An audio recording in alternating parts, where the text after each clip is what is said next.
Good morning friends, আমি সৌরভ। খুব সকাল সকাল আজকে বেরিয়ে পড়লাম। এখন বাজে ঘড়ি কাটায় সকাল 6টা।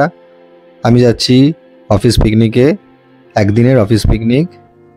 যেখানে যাচ্ছি সেই জায়গাটির নাম কোলাঘাটের কাছে দেউলটি, যা শরৎচন্দ্র চট্টোপাধ্যায়ের বাসভবন আর রূপনারায়ণ নদী সঙ্গে নিরালা রিসর্ট, এই তিনটি জায়গার আজকে পুরো ইনফরমেশন আপনারা এই ব্লগ থেকে পাবেন। সঙ্গে আমাদের আনন্দ মস্তি সারাদিন যা করব তা থাকবে।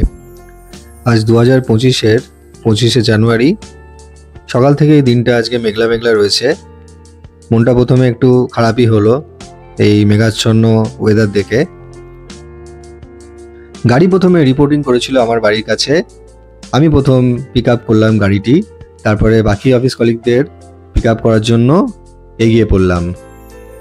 আমি যাব প্রথমে সল্টলেকে, সেখানেই সমস্ত অফিস কলিগরা এক জায়গায় হয়ে আমরা রওনা দেবো দেউলটির দিকে, এই প্ল্যান ছিল।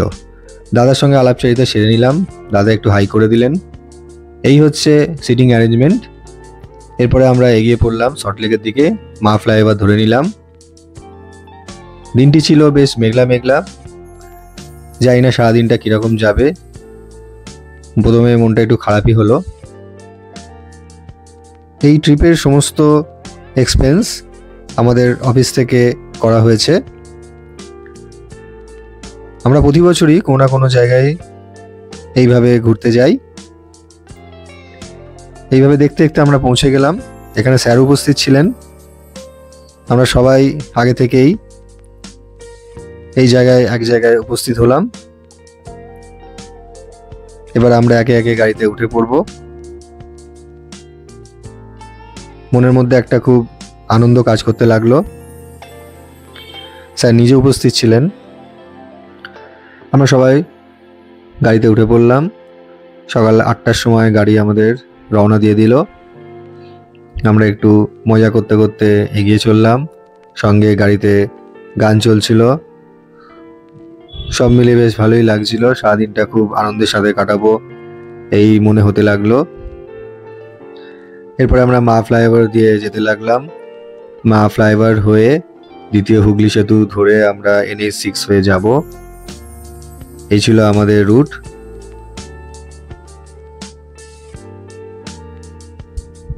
কলকাতা থেকে দেউলটির ডিস্টেন্স 63 কিলোমিটার। NH6 ধরে উলুবেড়িয়া, পাঁচলা, চাঁদপুর, কুলগাছিয়া এই রুট ধরে আমাদের যেতে হবে। কুলগাছিয়ায় এসে এই পেট্রোল পাম্পটি থেকে ড্রাইভার দাদা গাড়ির পেট্রোলটি নিয়ে নিল, আর আমরাও নিয়ে নিলাম কিছু চিপস এই শপটি থেকে। শপটির নাম হচ্ছে ওয়াইল্ড উইন্ড ক্যাফে। আমরা নিলাম চিপস, পপকর্ন, কিছু ফ্রুট জুস, কিছু চুইনগাম।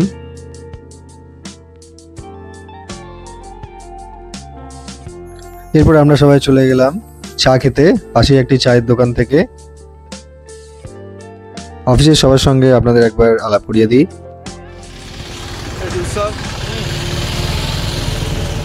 এই আমাদের গোপালদা বিস্কুট খাচ্ছে, এই শৈবাল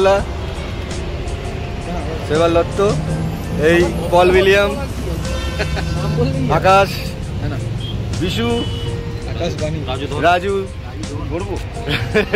ঢাল, এই আসছে আমাদের। আর ইনি হলেন অরুণাশিস দাস।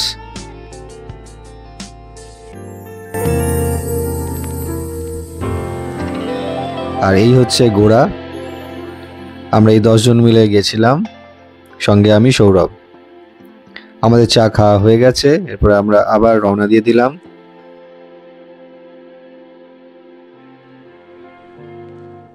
ঠিক এখান থেকে দেউলটির ডিস্টেন্স 16 কিলোমিটার।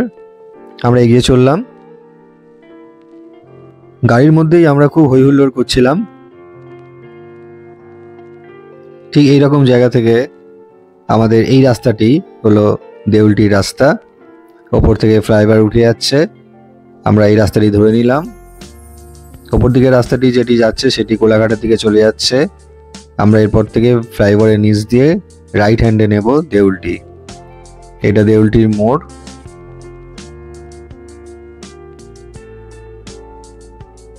আমরা প্রথমেও যাব হোটেল নিরালায়। এই ফ্লাইওভারের নিচ দিয়ে আমরা যাচ্ছি, রাইট সাইড ধরে যেতে হবে।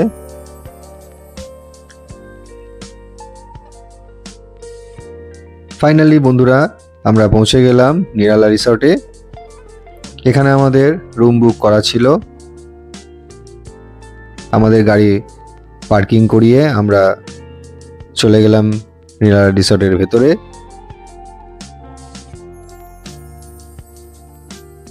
আমরা 10:30টার সময় পৌঁছে গেছিলাম নিরালা রিসর্টে। আমরা রিসর্টের ভেতরে এন্ট্রি করলাম। চারিদিকে ফুলের মেলা, বিভিন্ন রকমের ফুল দিয়ে সুসজ্জিত এই রিসর্টটি। এরপর আমরা রুমে চলে গেলাম। আমাদের এই রুমটি প্রোভাইড করা হয়েছিল। এই রুমটির ভাড়া ছিল 2000 টাকা।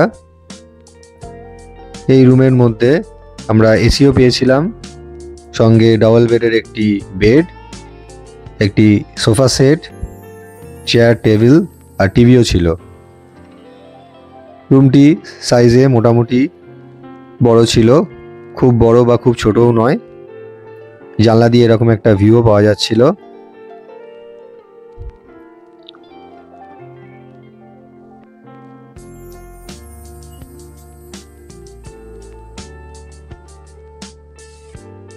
আমরা সবাই ব্যাগপত্র রেখে একটু ফ্রেশ হয়ে নিলাম এবং চলে গেলাম এরপর ব্রেকফাস্ট করতে। আমরা এখানে পার হেড 850 টাকার প্যাকেজ নিয়েছিলাম। এই প্যাকেজে ছিল ব্রেকফাস্ট, লাঞ্চ আর ইভিনিংয়ে স্ন্যাক্স আর কফি।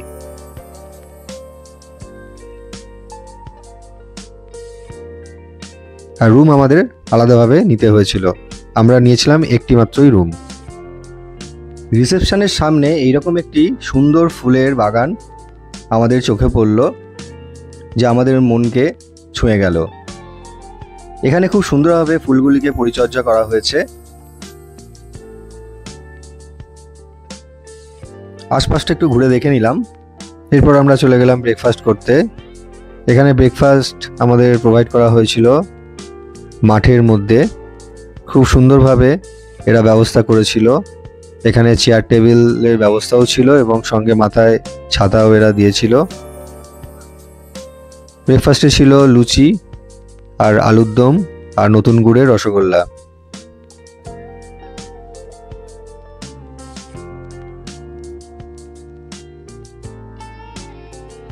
সঙ্গে এখানে চায়ের ব্যবস্থা ছিল। আমরা সবাই চাও নিয়ে নিলাম। আমাদের ব্রেকফাস্ট কমপ্লিট করলাম।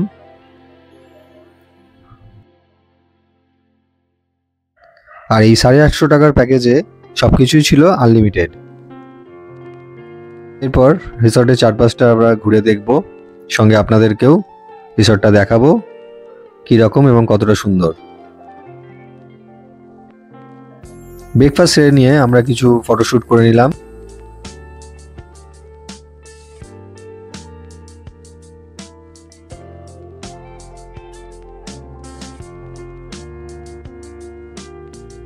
এই নিরালা রিসর্ট হাওড়া জেলায় অবস্থিত। এটি 2000 সালে প্রতিষ্ঠিত হয় এবং প্রায় 10 একর জায়গা জুড়ে বিস্তৃত। এখানে পিকনিকেরও সুব্যবস্থা রয়েছে। এখানে ছোট ছোট গ্রাউন্ড করা আছে, যেখানে আপনারা সুন্দরভাবে পিকনিক করতে পারবেন। এখানে ক্যাটারিংয়েরও সুন্দর ব্যবস্থা রয়েছে। আপনারা ক্যাটারিং নিয়েও এখানে পিকনিক করতে পারবেন।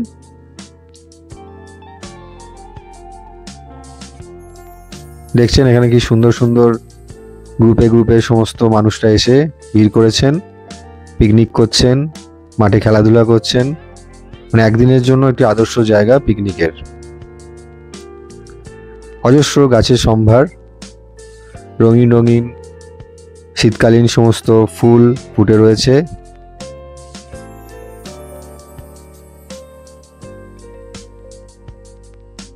রিসর্টটির মধ্যে একটি ওয়াটার বডিও রয়েছে এবং প্ল্যান্ড ওয়েতে সমস্ত করা রয়েছে।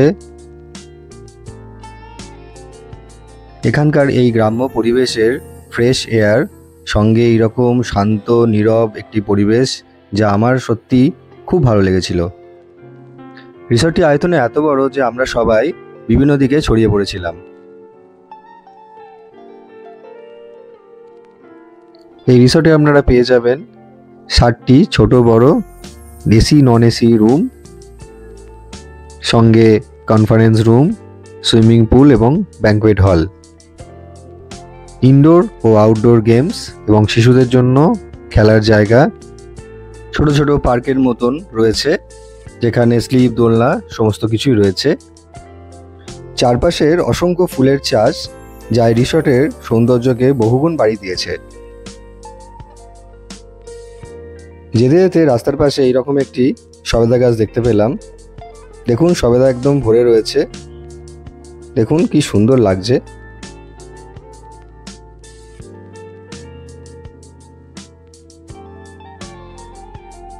আর এর পাশের মাঠেই দেখুন সবাই ক্রিকেট খেলছে, সব পিকনিকে এসছেন এনারা।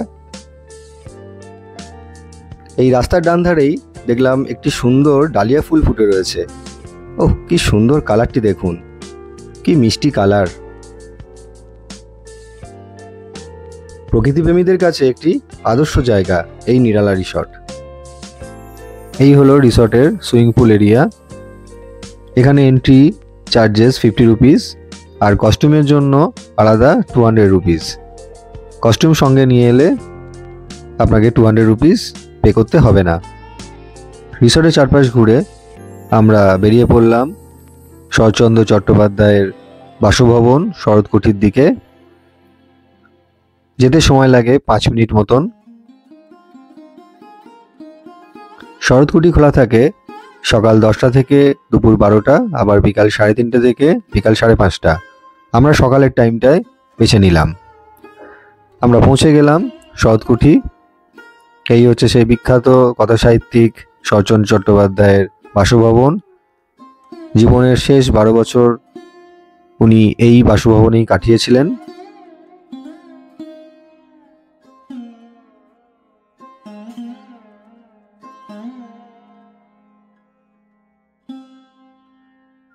গেটে ঢোকার দু সাইডে দেখতে পেলাম ওনার লেখা বিখ্যাত কিছু উপন্যাসের কিছু পংক্তি। এর মধ্যে মহেশ উল্লেখযোগ্য। এর একটা সাইডে রয়েছে শরৎচন্দ্র চট্টোপাধ্যায়ের স্মৃতিসৌধ, যা ফুল দিয়ে সুসজ্জিত করা ছিল। এটি হলো লেখক শরৎচন্দ্র চট্টোপাধ্যায়ের লেখার ঘর। ওনার ব্যবহৃত লাঠি, ইজি চেয়ার, টেবিল, কলম সমস্ত দেখতে পেলাম। এখানেই সমস্ত কালজয়ী রচনা উনি আমাদের জন্য লিখে গেছেন। লেখার ঘরের পাশেই ছিল ওনার বৈঠকখানা ঘর। এখানে ওনার ব্যবহৃত আসবাবপত্র চোখে পড়ল, সঙ্গে ওনার আলমারি এবং তাতে কিছু ওনার বিখ্যাত কিছু গ্রন্থাবলীও চোখে পড়ল, ওনার ব্যবহৃত গড়গড়া, সঙ্গেই 100 বছর পুরনো একটি ঘড়ি। বৈঠকখানার ঘরের পাশে ছিল এই ঠাকুরঘরটি। এই ঠাকুর ঘরের পাশ দিয়ে ওপরে যাওয়ার সিঁড়ি ছিল এবং পেছন দিকে একটি উঠানও চোখে পড়ল। আমরা দোতলায় ওপরে চলে এলাম। এই দোতলা থেকে পুরো লনটি বেশ সুন্দরভাবে দেখা যায়। দোতলায় ছিল ওনার বেডরুম এবং কিছু এখানে আসবাবপত্র চোখে পড়ল।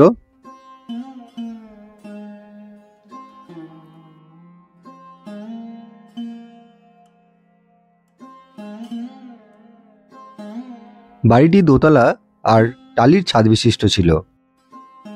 স্বাধীনতা সংগ্রামের সময় বিপ্লবীরা এই রূপনারায়ণ নদী পেরিয়ে এই বাড়িতে আস্তানা গড়ে তুলেছিলেন। 1926 থেকে 1938 জীবনের শেষ 12টি বছর শরৎচন্দ্র চট্টোপাধ্যায় এই বাড়িতেই কাটিয়েছিলেন। এই বাড়িতে বসেই উনি সমস্ত বিখ্যাত রচনা লিখেছিলেন। তার মধ্যে উল্লেখযোগ্য অবাগীর স্বর্গ, বামুনের মেয়ে, পল্লী সমাজ, কমললতা, আর শেষ লেখা ছিল বিপ্রদাস। শরৎকুঠি ঘুরে আমরা আবার চলে এলাম নিরালা রিসর্টে এবং আস্তে আস্তে লাঞ্চের টাইম হয়ে গেছিল। তখন বাজছিল দুপুর 1:30। আমরা লাঞ্চ করতে চলে গেলাম।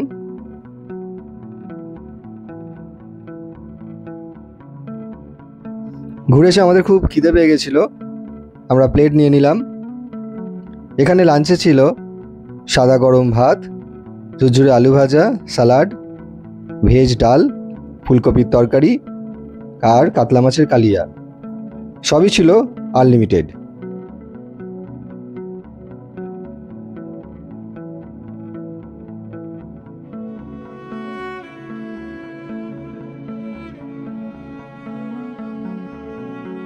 সঙ্গে ছিল আনলিমিটেড চিকেন আর মাটন। আমি চিকেন নিইনি, আমরা সবাই মাটনের ওপর কনসেন্ট্রেট করলাম। প্রত্যেকেই 2-3 বার করে আমরা মাটন নিয়েছিলাম। আর মাটন হয়েছিল খুবই সুন্দর, রান্নাও যেমন হয়েছিল সেরকম খুব নরম ছিল, খুব ভালো সেদ্ধ হয়েছিল আর টেস্টও ছিল খুব সুন্দর। শীতকালের দুপুরে এইরকম সবাই একসাথে মাঠের মধ্যে খাওয়া একটা চড়িভাতি ফিলিংস হচ্ছিল। আমরা আনন্দ মজা গল্প করতে করতে সবাই একসাথে খেতে লাগলাম।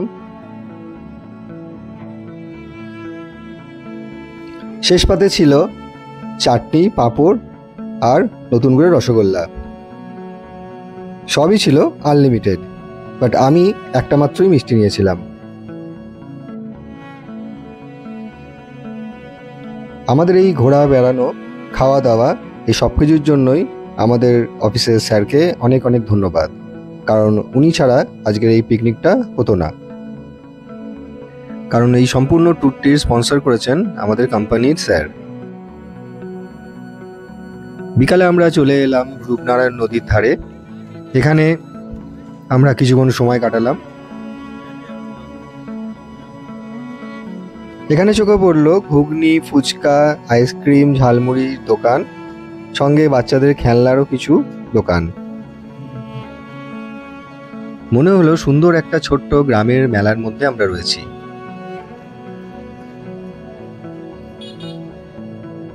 আর নদীর ধারে বেশ বসে কিছুক্ষণ সময় কাটাবার জন্য বেঞ্চেরও ব্যবস্থা রয়েছে।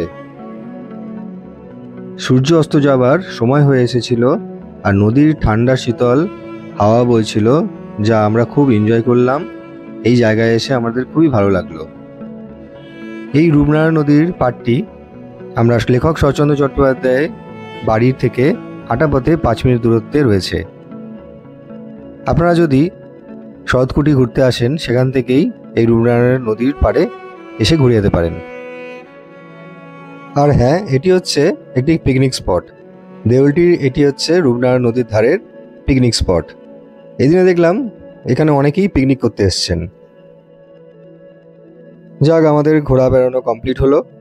আমরা চলে এলাম নিরালা রিসর্টে। আমাদের ব্যাগপত্র সমস্ত নিয়ে আমরা এবার রিসর্টটি ছেড়ে দেব। আমরা বেরিয়ে পড়লাম। ইভিনিংয়ের ছিল কফি আর স্ন্যাক্সে ছিল ভেজ পকোড়া। সারাদিনটা আমরা এইভাবে খুব আনন্দ করে কাটালাম। এরপর আমাদের বাড়ি ফেরার পালা। আমরা সবাই মিলে গাড়িতে উঠে পড়লাম। সম্পূর্ণ ভিডিওটা আমাদের সঙ্গে থাকার জন্য আপনাদের অসংখ্য ধন্যবাদ। আশা করছি ভিডিওটি আপনাদের ভালো লাগবে। যদি ভালো লেগে থাকে তাহলে লাইক, শেয়ার, কমেন্ট করবেন আর চ্যানেলটিকে সাবস্ক্রাইব করবেন। আর আমাকে কমেন্ট করে জানাবেন। আর নতুন নতুন ভিডিও পাওয়ার জন্য আমাকে অবশ্যই সাবস্ক্রাইব করে রাখবেন। আমি এই রকম ভিডিও আপনাদের সঙ্গে শেয়ার করব। আজকের ভিডিও এই পর্যন্ত। পরে আবার নতুন কোনো ভিডিও নিয়ে দেখা হবে। সকলে সুস্থ আর ভালো থাকবেন। Tata friends.